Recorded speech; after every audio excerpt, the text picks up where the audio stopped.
আসসালামু আলাইকুম। এই ধরনের সাইরেন লাইট আমরা বিভিন্ন জায়গায় দেখে থাকি, যেমন পুলিশের গাড়ি, অ্যাম্বুলেন্স বা কোনো ইমার্জেন্সি সার্ভিসের গাড়িতে। আবার অনেকেই তাদের সাইকেল বা মোটরসাইকেলের সাথে এই ধরনের লাইটিং ইউজ করে। লাইটিং থাকলে রাতের বেলায় চলন্ত সাইকেল দেখতে একটু সুন্দর লাগে। এই সার্কিটটা দেখতে বড় হলেও আপনি যদি সার্কিটের লজিকটা বুঝতে পারেন, তাহলে এর চেয়েও বড় সার্কিট আপনি নিজেই ডিজাইন করতে পারবেন। যেমন এই ধরনের একটা ইন্ডিকেটর লাইট এই ভিডিওতে দেখানো লজিকের মাধ্যমে আপনি খুব সহজেই তৈরি করতে পারবেন এবং সেই লাইটটা আপনি আপনার প্রয়োজনে ব্যবহারও করতে পারবেন। আজকের ভিডিওতে আমি এই সার্কিটটি বানিয়ে দেখাবো এবং A to Z এক্সপ্লেন করব। খুব সহজ ভাষায় অ্যানিমেশন ব্যবহার করে এমনভাবে বোঝানো হয়েছে যে কেউ যদি সার্কিট সম্পর্কে খুব বেশি কিছু নাও জানে, সেও এই ভিডিওটি দেখলে এই ধরনের একটা সার্কিট তৈরি করতে পারবে। সো যারা ইলেকট্রনিক্স বা ইলেকট্রিক্যাল নিয়ে কাজ করতে পছন্দ করেন, তাদের জন্য এই ভিডিওটি অনেক গুরুত্বপূর্ণ হতে চলেছে। আরেকটা কথা হচ্ছে ভাই, আপনি যদি কিছু শিখতে চান তাহলে অবশ্যই ধৈর্য ধরে সেই কাজের পিছে আপনাকে সময় ব্যয় করতে হবে। সফলতার কোনো শর্টকাট হয় না। আপনি এই ৮-১০ মিনিটের ভিডিওতে যা দেখবেন বা শিখবেন, সেই জিনিস আমার শিখতে কয়েক মাসেরও বেশি সময় ব্যয় করতে হয়েছে। তাই যদি কিছু শিখতে চান তাহলে অবশ্যই না টেনে ধৈর্য ধরে ভিডিওটি সম্পূর্ণ দেখবেন। ইনশাআল্লাহ আপনার সময় বৃথা যাবে না। হ্যালো ভিউয়ার্স, আমি মোহাম্মদ তারিকুল ইসলাম রিয়ন এবং আপনারা দেখছেন ইঞ্জিনিয়ারিং টেকনোলজি ইউটিউব চ্যানেল। তো চলুন ভিডিওটি শুরু করা যাক। আপনি যখন একটা সার্কিটকে ডিজাইন করবেন, তখন প্রথমেই আপনাকে কল্পনা করতে হবে যে আপনার কী ধরনের আউটপুট প্রয়োজন। যেমন এই সার্কিটের ক্ষেত্রে আপনাকে লাইটিং সিকোয়েন্সটা কল্পনা করতে হবে। কল্পনার কথা এজন্যই বলছি, আপনি যতদূর পর্যন্ত কল্পনা করতে পারবেন ততটুকুই সামনে আগাতে পারবেন। যাই হোক, প্রথমে আপনাকে ভাবতে হবে লাইটটা কতক্ষণ জ্বলবে, কোন লাইটের পর কোন লাইট জ্বলবে, একসাথে কতগুলো লাইট জ্বলবে, ইত্যাদি বিষয়গুলো। এবার আপনাকে ভাবতে হবে এই কাজটা করতে আপনার কি কি প্রয়োজন হতে পারে এবং কিভাবে কাজটা করা যায়। আপনার যদি ইলেকট্রনিক্স সম্পর্কে বেসিক নলেজ জানা থাকে, তাহলে প্রথমেই সিডি 4017 এই আইসিটার কথা আপনার মনে পড়বে। এই আইসিটা সম্পর্কে একটা কমপ্লিট ভিডিও আমার চ্যানেলে অলরেডি দেওয়া আছে। ভিডিওর লিংক উপরের আই বাটন এবং নিচের ডিসক্রিপশন বক্সে দেওয়া থাকবে। অবশ্যই সে ভিডিওটা দেখে নেবেন। যেহেতু ওই ভিডিওতে আমি এই আইসি সম্পর্কে A to Z সব কিছু আলোচনা করেছি, তাই এখানে শুধুমাত্র মেইন পয়েন্টগুলো বলবো। CD4017 এই আইসিটা একটা 16 পিনের আইসি, যার 16 নাম্বার এবং 8 নাম্বার পিনে যথাক্রমে পাওয়ার সাপ্লাইয়ের পজিটিভ ও নেগেটিভ কানেক্ট করতে হয়। 13 এবং 15 নাম্বার পিনকে সাপ্লাইয়ের নেগেটিভের সাথে কানেক্ট করতে হবে। 14 নাম্বার পিনে পজিটিভ ক্লক পালস দিতে হয়। এই আইসির আউটপুটগুলো সাজানো থাকে না। যেমন 3 নাম্বার পিন থেকে 1 নাম্বার আউটপুট বের হয়, আবার 2 নাম্বার পিন থেকে 2 নাম্বার, 4 নাম্বার পিন থেকে 3 নাম্বার, এভাবে অগোছালোভাবে আউটপুট পাওয়া যায়। তাই কাজের সুবিধার্থে আমি আইসিটাকে নিজের মতো করে সাজিয়ে নিয়েছি। এই পাশেরগুলো হচ্ছে সব পিন নাম্বার এবং এই পাশেরগুলো হচ্ছে ওই পিনে কত নাম্বার আউটপুট পাওয়া যায় সেই নাম্বার, অর্থাৎ আউটপুট নাম্বার। যাই হোক, এবার আমরা সার্কিট বানানো শুরু করি। আমি এখানে 2 কালারের এলইডি ইউজ করেছি। আমি এই সার্কিটটা একবারে না বুঝিয়ে ধাপে ধাপে বুঝিয়েছি, তাই অবশ্যই মনোযোগ সহকারে দেখবেন। প্রথমেই সবগুলো এলইডির নেগেটিভ টার্মিনালকে শর্ট করে ব্যাটারির নেগেটিভের সাথে কানেক্ট করে দিব। এখন যেই এলইডির পজিটিভ টার্মিনালে একটা পজিটিভ ভোল্টেজ দেওয়া যাবে, সেই এলইডিটাই জ্বলে উঠবে। কিন্তু আমি তো চাচ্ছি সবগুলো নীল এলইডি একসাথে জ্বলবে এবং সবগুলো লাল এলইডি একসাথে জ্বলবে। তাই সবগুলো নীল এলইডি ও সবগুলো লাল এলইডির পজিটিভ টার্মিনালকে শর্ট করে দিব। এখন এইখানে একটা পজিটিভ সাপ্লাই দিলে সবগুলো নীল এলইডি একসাথে জ্বলবে, আবার এইখানে একটা পজিটিভ সাপ্লাই দিলে সবগুলো লাল এলইডি একসাথে জ্বলবে। এখন আমি চাচ্ছি নীল এলইডি 3 বার জ্বলবে, তারপর লাল এলইডি 3 বার জ্বলবে। তাই নীল এলইডিতে 1 নাম্বার আউটপুট থেকে কানেকশন নিব এবং 2 নাম্বার আউটপুটকে অফ রাখব। আবার 3 নাম্বার আউটপুট থেকে কানেকশন নিব এবং 4 নাম্বারকে অফ রাখব। এখন যেটা হবে, একবার ক্লক পালস পড়লেই 1 নাম্বার আউটপুট অফ হয়ে যাবে এবং সেই সাথে আউটপুট লোডটাও অফ হয়ে যাবে, আর আউটপুট 1 নাম্বার থেকে 2 নাম্বারে শিফট করবে। কিন্তু 2 নাম্বারের সাথে যেহেতু কোনো কিছু কানেক্ট করা নেই, তাই এখন সবগুলো লাইট অফ থাকবে। এভাবেই প্রত্যেকটা ক্লক পালসে একটা করে আউটপুট পরিবর্তন হবে এবং আমাদের সেট করা লজিক অনুযায়ী আউটপুট এলইডিগুলো অন অফ হবে। ঘটনা এখানেই শেষ হয়ে যেতে পারত, কিন্তু এখানে একটা মেজর সমস্যা দেখা দিবে। অ্যাট এ টাইম এআইসির যে কোনো একটা আউটপুট পিনে পজিটিভ ভোল্টেজ পাওয়া যায় এবং বাকি আউটপুট পিনগুলো ওই সময় নেগেটিভ অবস্থায় থাকে। সার্কিটটাকে আপনি একটু লক্ষ্য করলে দেখবেন 1 নাম্বার আউটপুটের সাথে 3 নাম্বার ও 5 নাম্বার আউটপুট পিন শর্ট অবস্থায় আছে। তাই যখনই এই 3টি পিনের যে কোনো একটিতে পজিটিভ ভোল্টেজ আসবে তখন কারেন্ট কষ্ট করে এলইডি এর ভেতর দিয়ে না গিয়ে সরাসরি আইসিতে ফেরত যাবে, অর্থাৎ এখানে একটা শর্ট সার্কিট হয়ে যাবে, যার ফলে এলইডি তো জ্বলবেই না, উল্টো আইসিটা নষ্ট হয়ে যেতে পারে। এখন আপনাকে ভাবতে হবে কিভাবে এই কারেন্টকে একমুখী করা যায়। এই ক্ষেত্রে প্রথমেই মাথায় আসবে ডায়োডের কথা। আপনি যদি আগে থেকেই ডায়োড সম্পর্কে না জেনে থাকেন তাহলে কিন্তু অটোমেটিকলি ডায়োডের কথা আপনার মাথায় আসবে না। এজন্য প্রথমে আপনাকে বেসিক কম্পোনেন্টগুলো সম্পর্কে জানতে হবে। আমার এই ইঞ্জিনিয়ারিং টেকনোলজি চ্যানেলে অলরেডি সেই ভিডিওগুলো তৈরি করা আছে, আপনি অবশ্যই দেখে নেবেন।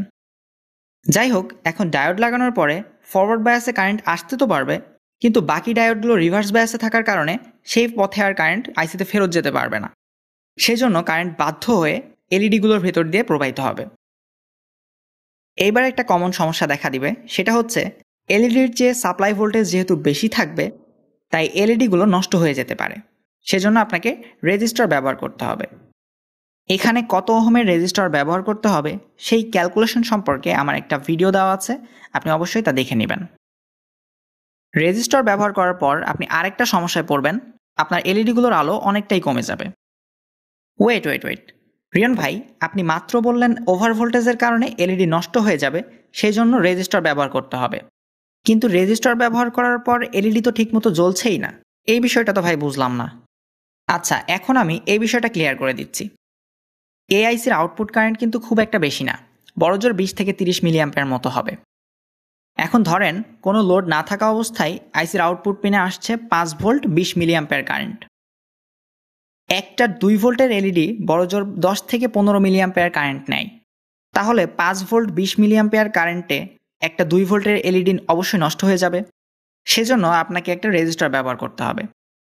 এইবার আপনি যখন অনেকগুলো এলইডি একসাথে প্যারালালে কানেক্ট করবেন তখন প্রত্যেকটা এলইডি 10 থেকে 15 মিলিঅ্যাম্পের কারেন্ট ডিমান্ড করবে, কিন্তু আইসির আউটপুট থেকে তো মাত্র 20 মিলিঅ্যাম্পের কারেন্ট আসছে। সেজন্য এখানে কারেন্টের ঘাটতি তৈরি হবে এবং যার ফলে এলইডিগুলো কম আলো দিবে। যাই হোক, এখন তো এর একটা সমাধান করতে হবে। আইসি থেকে যেহেতু আমরা পর্যাপ্ত পাওয়ার পাচ্ছি না, তাহলে সরাসরি সাপ্লাই থেকে পাওয়ার নিতে হবে। কিন্তু লাইটগুলোকে যদি আমি সরাসরি ব্যাটারির সাথে কানেক্ট করি তাহলে তো লাইটগুলো সবসময় জ্বলে থাকবে। তাই আমার এমন কিছু প্রয়োজন যার মাধ্যমে আইসির এই অল্প পাওয়ার দিয়ে সাপ্লাইয়ের এই বেশি পাওয়ারকে আমি কন্ট্রোল করতে পারবো। এখন আপনার মাথায় আসবে ট্রানজিস্টরের কথা। ট্রানজিস্টর সম্পর্কে না জানা থাকলে আপনি আমার এই ভিডিওটি দেখতে পারেন। এবার আমরা নীল এলইডির পুরো গ্রুপটাকে একটা লোড হিসাবে বিবেচনা করব, যার একটা পজিটিভ টার্মিনাল থাকবে এবং একটা নেগেটিভ টার্মিনাল থাকবে। এলইডির পজিটিভ টার্মিনালের সাথে সাপ্লাইয়ের পজিটিভ টার্মিনাল সরাসরি কানেক্ট করে দিব এবং এলইডি এর নেগেটিভ টার্মিনালের সাথে ট্রানজিস্টরের কালেক্টর কানেক্ট করব। এখানে আমি ট্রানজিস্টর হিসেবে BC 547 NPN ট্রানজিস্টর ইউজ করেছি। ট্রানজিস্টরের ইমিটারকে সরাসরি সাপ্লাইয়ের নেগেটিভের সাথে কানেক্ট করে দিব। এখন বেজে একটা পজিটিভ ভোল্টেজ দিলেই লাইটগুলো জ্বলে উঠবে। তাই এবার ডায়োডের যে অংশটা ছিল সেই অংশটা বসাতে হবে এবং ওই অংশের আউটপুটকে ট্রানজিস্টরের বেজের সাথে কানেক্ট করতে হবে।